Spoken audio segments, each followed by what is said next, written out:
So I finally completed Metaphor ReFantazio, and man, oh man, what a ride it was. I'm editing the video. I completely forgot to say. So there's just gonna be a spoiler warning for this video. I mean, I'm gonna get into some of the things that happen in the game later on in the story. I'm gonna talk, and also the gameplay in the background is most likely just gonna be end game stuff. So this is for people that have completed the game. So there's your spoiler warning. That's all I'm saying for the big spoiler warning. Spoiler, spoiler, spoiler, spoiler. Completed about like 2 weeks ago, I think I'd say. I can check actually exactly when I last played it on Steam. All right, 2 weeks is an overstatement. I completed it 9 days, so almost 2 weeks. And I come from the Persona series. I'm assuming most people that played this game played those as well. Maybe this is their introduction to Atlus games. It really was a breath of fresh air, you know, not being in the high school settings. Especially now that I'm older now. When I first played Persona, I was still in high school myself. But I did play some of the other ones outside of high school, and I still like them. Like Persona 3 Reload. Persona 4 Golden, probably one of my favorite game of all time. I think I really liked that game, even though it's a little, not outdated, but it doesn't look as good as obviously all these new modern Atlus games. I will say though, I have not played any SMT games, so I probably will be comparing this game a lot to Persona. I will play SMT eventually though, but these games take a long time, you know. I gotta play them like once every 3 months. And going into this, I thought if any game's gonna dethrone Persona 4 Golden, it could be Metaphor, because like seeing all the trailers, seeing everything that they're promoting for the game, I was like, this shit is pandering to me. So I will say I had high expectations going into this game. Did it live up to what I had in mind? Shit. Fuck, when I saw like... Alright, we're gonna start with the pros, you know. I'm gonna start with the good. And there's a lot of pros, I'm not gonna lie. We might be here for a minute. But I swear, everything I say matters. Starting off with bonds, not the actual stories, but I'm talking about the quality of life changes they did to bonds. I really like how easy they are to upgrade in these games. And you can say it might feel like whatever you say doesn't matter. It's like an illusion of choice. So if you say the right answer, you at least get rewarded with more mag. But like in Persona, I was so focused on saying the right answers to increase the social link. Like I would just look up the confident, to be honest, and just make sure that I'm saying everything right and playing as efficiently. So I would make sure I'd have the right persona equipped. Maybe some people like that, maybe some people don't. I don't like having to like think of that. It doesn't stress me out, but I'm like, fuck, I gotta do all this shit to do this social link. But in this game, I was just like, oh, I could do whatever. I could say whatever. Like, I don't give a fuck, which was nice. Because sometimes I would say, like, something stupid and like, I would never do that in Persona because I would only follow whatever they're telling me. And I would just say, like, dumb things that I think would be funny to say and to just see the reaction. I wish it was voice acted, but I mean, I don't think they had that luxury this time. But it was nice not having to play as efficiently as possible and like worry about that. And I think it was a great change, and I hope to see it return in future titles. And the immersion in this game with the whole new fantasy setting, I was fully immersed and I was into all the world building, and like it felt like this place was like somewhere else, and like I could just imagine myself actually being there. Is that a bad thing? But it felt very real, and it was neat to see the Persona formula in a setting like this. This is gonna be a long. The combat in this game is phenomenal too. For me personally, it's the best combat I've played in Atlus. But like I said, I didn't play SMT. I think people say that combat is different too. So that game's next up soon. I don't know when, but maybe my opinion will change. But this game, compared to the Persona game, this combat felt so smooth and quick.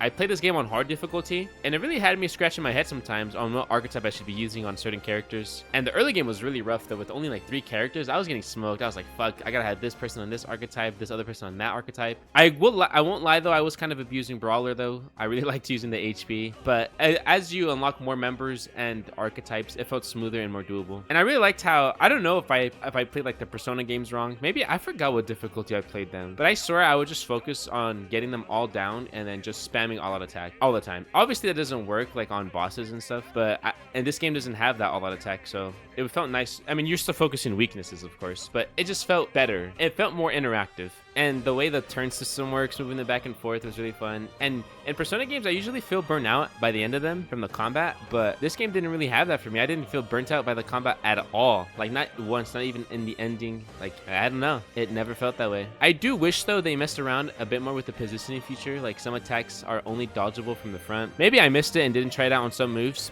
but it could have been cool if they did that a bit more. Because I swear in the beginning, there was a boss. I think it was a dragon boss, or I don't know if it was a human. I don't know, but there is a move where like if you moved everybody to the back, they would all dodge it. But maybe I'm just delusional. When I played, I think that was in the demo, and that was played a while ago, so maybe that didn't exist. But I wish they'd played with that a little more. It would have been cool. Another thing I really liked was that anyone being able to have any archetype was such a good choice by them, because literally everyone's going to play the game differently.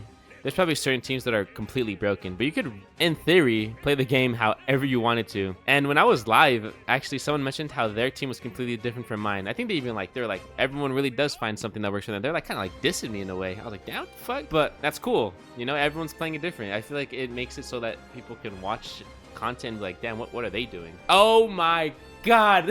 Dude, this game having a retry button is heaven sent. I've never seen it in a JRPG in all the games I've played, but I want these other games to do it. Even though I love the retry button, like this retry button is so nice. Like in being in combat, and sometimes it fucks up, like we're like use too much resources, I could just retry. I'm like, okay, thank God.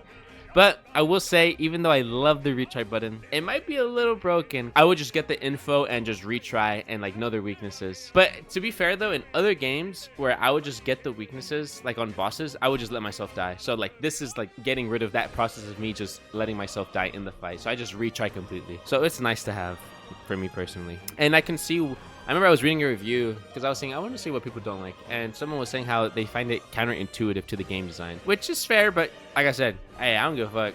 I loved it. Music, I mean, music in these games are self-explanatory. I don't even think I need to say anything. They're always amazing soundtracks in all Persona games, and this game as well. And this game actually, I feel like it really has its own identity. I think every Persona does too, but I mean, this game does the same thing. It's like it holds up that standard of having a good soundtrack. I don't even know the genre of this music or what they're saying or what language, but all I know is that shit got me bopping my head, you know, front to end. So many good songs, like the academia song, the battle theme, everything. That shit's all good, man. And one thing that really took me by surprise, but I don't know why it took me by surprise, but the dub needs to be talked about. I'm not an elitist when it comes to sub or dub, but I find it a bit weird when I'm playing Persona in the dub and characters are saying senpai. You know, it just feels off to me. I don't think it sounds good. It sounds like I don't know, like I don't know, it just sounds weird. I don't like it. I don't like how it sounds. So I end up just playing those games in sub because of that. Oh man, I think the word I'm just looking for is that it just sounds like a little cringe, you know, like just hearing them say something senpai, like someone's name senpai. But this game's dub,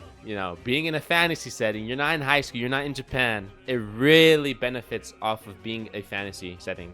I played in sub a bit, and the sub is good too.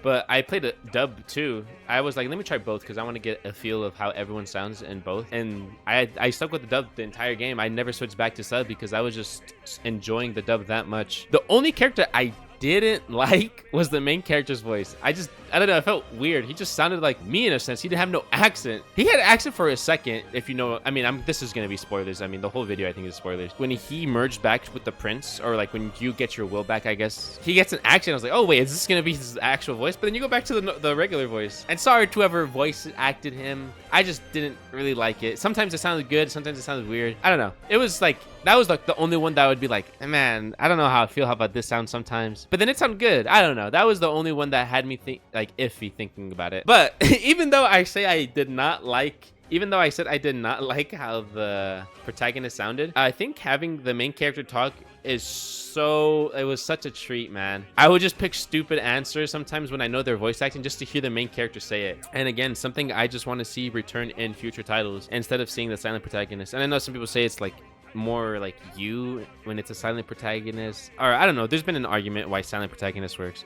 I just want to see people talk. I like the talking. Dude, character designs in this game, I'm just saying good, treat, like phenomenal. I'm saying all these positive words, but the character designs, I like them all too. Heisman, that dashing little motherfucker. Basilio being one of my favorites. Katharina. Wait, am I a fucking furry?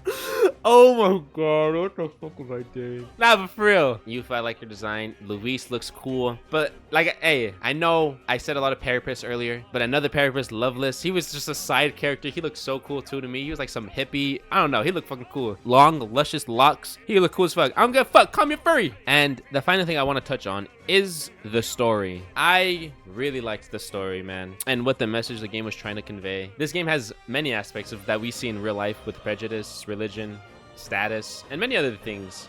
You know, when playing this game, I would constantly think about what's going on in the real world. That's hard to say for me. Not only that, but the overarching message for me was like believing in the better tomorrow, or just finding the will to see another day in a time right now that we're in. It just feels like kind of hopeless in a sense. I guess that's just how I see it. That's how I see the world right now. And it just made me think about, like, you know, maybe things can change. Characters like Heisman really connected with me with how he lost his son and kind of just gave up on life and didn't really care about when he died.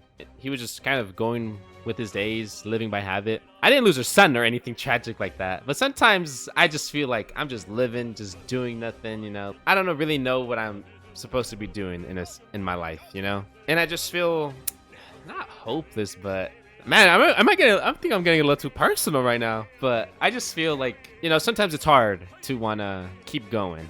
And, you know, seeing Heisman, how he lost his son, and like, he just kind of gave up on everything.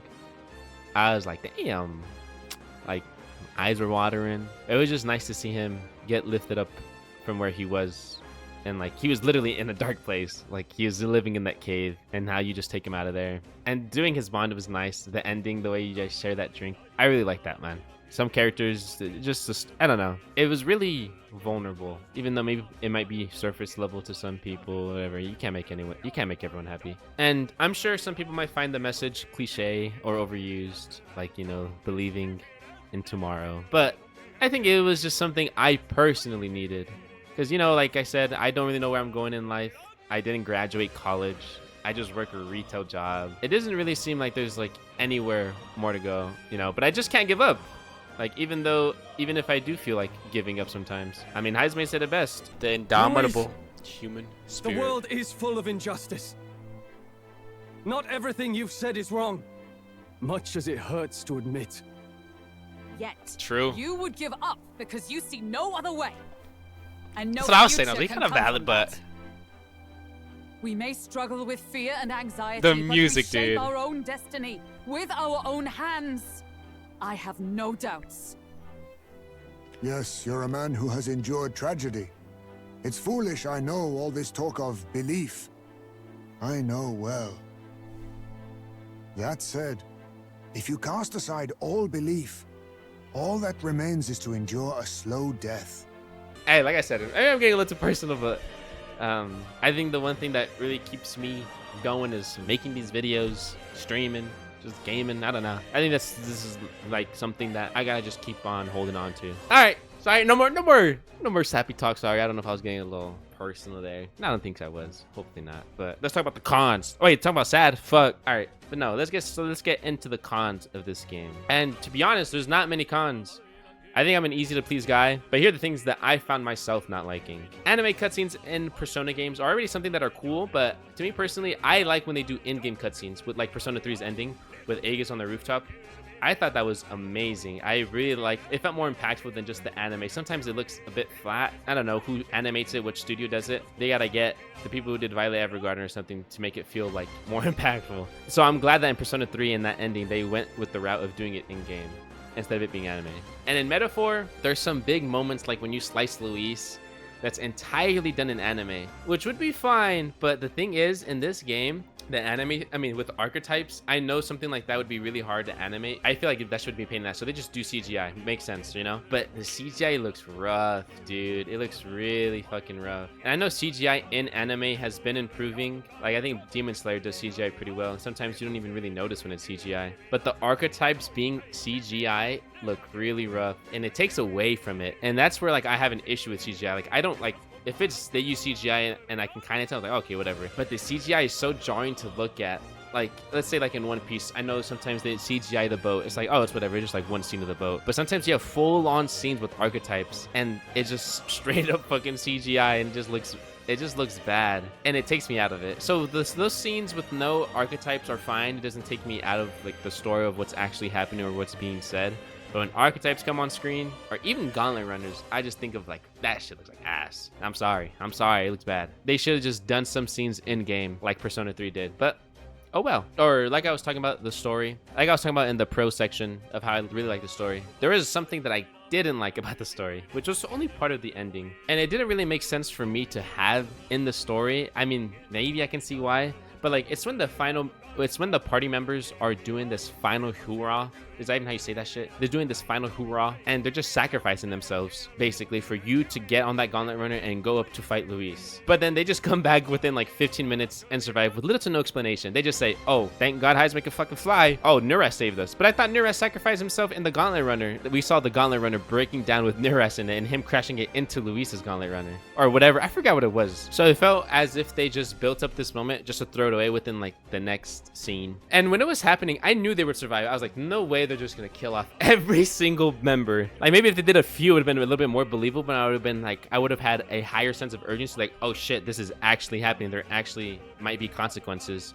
But I knew, I just had the feeling. I was like, they're gonna be okay. And I think the main point for them to do this is to show the party members are willing to give up their lives for the cause, which I can see. I already felt as if they were willing to give up their lives. I didn't need to see that. I already knew that they would, and like nothing was gonna stop them from finishing their mission. But regardless, hey, I enjoyed the ending. That shit was amazing. And as much as I love some of the characters, like I love the characters in their story, but when you do their bonds, some of them are a little bit dry. And like Barton, it was just about him being a better leader. And a few others like Juna, Hulkenberg, Alonso were ones I didn't really care for, like a lot about. Like Juna, I think it was about like singing, and then that other girl that was like, they had kind of like a rivalry. I don't know.